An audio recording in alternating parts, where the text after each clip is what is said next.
Hi friends, welcome to our channel. నేను మీ శిల్పారెడ్డి. ఈరోజు వీడియోలో మీకు పెప్పర్ చికెన్ ఫ్రై చేసి చూపించబోతున్నాను. చాలా అంటే చాలా సింపుల్గా ఉంటుంది. ఇప్పుడు అరకిలో చికెన్ తీసుకొని శుభ్రంగా 2-3 సార్లు చికెన్ని కడిగి తీసుకోవాలి. ఈ చికెన్ మీకు కావాల్సిన సైజులో తీసుకోవచ్చు.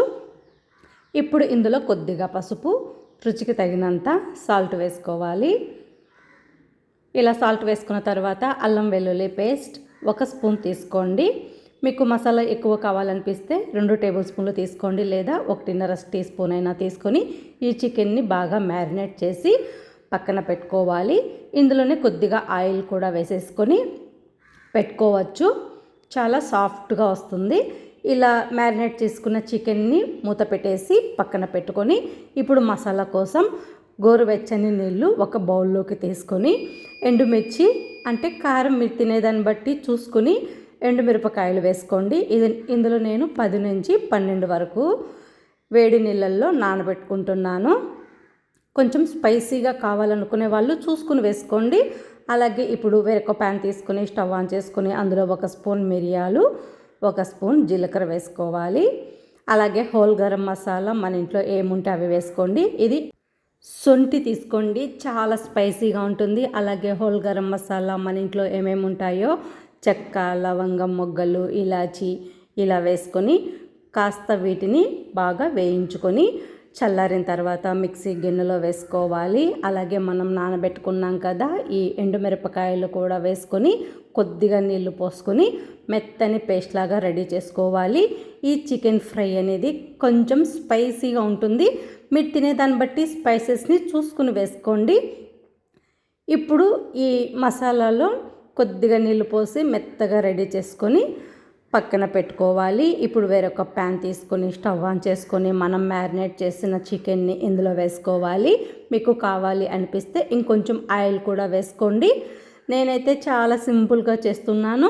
నేను చికెన్ని మ్యారినేట్ చేసినప్పుడే ఆయిల్ వేసాను కదా, ఆ ఆయిలే సరిపోతుందని మళ్ళీ ఆయిల్ వేయలేదండి. మీరు కావాలంటే కొద్దిగా ఆయిల్ వేసుకొని మళ్ళీ అందులో కొద్దిగా పచ్చిమిర్చి అలాగే ఉల్లిపాయలు కూడా బ్రౌన్ కలర్ వచ్చే వరకు వేయించుకోండి. లేదంటే అవంతా స్కిప్ చేసేసి ఇలా అయినా చేసుకోండి.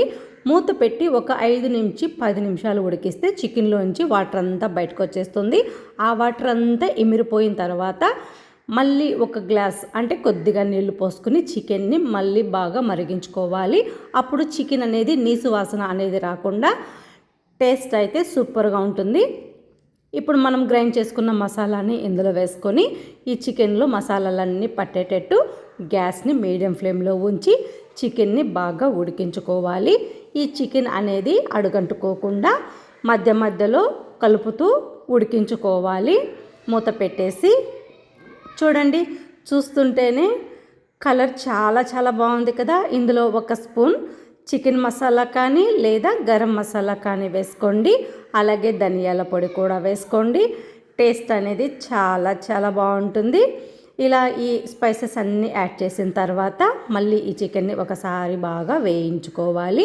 ఇప్పుడు మనం ఈ స్టేజీలో మనం స్టవ్ ఆఫ్ చేసేసుకున్నామంటే ఒక 2-3 నిమిషాలు ఉడికించిన తర్వాత ఇది మనం రైస్లో కలుపుకొని తినడానికైనా చాలా బాగుంటుంది, చపాతీలోకైనా చాలా బాగుంటుంది. చివరిలో కొత్తిమీర చల్లుకొని స్టవ్ ఆఫ్ చేసేస్తే చాలా బాగుంటుంది. లేదా మనకు డ్రైగా కావాలి అనుకుంటే ఇలా కూడా వేయించుకొని వేడివేడి పప్పన్నంలోకైనా సైడ్ డిష్గా లేదా పల్లీ చట్నీతో అయినా సైడ్ డిష్గా చాలా బాగుంటుంది. రసంతో అయినా కూడా మీకు ఎలా కావాలంటే అలా కాంబినేషన్తో ట్రై చేయండి. ఫ్రెండ్స్, ఈ వీడియో నచ్చింది కదా, అయితే ఒక లైక్ చేసి షేర్ చేయండి. మీ ఫ్రెండ్స్కి, మీ ఫ్యామిలీ మెంబర్స్కి కుకింగ్ విత్ శిల్పారెడ్డి ఛానల్ని సబ్స్క్రైబ్ చేయండి. Thank you for watching video.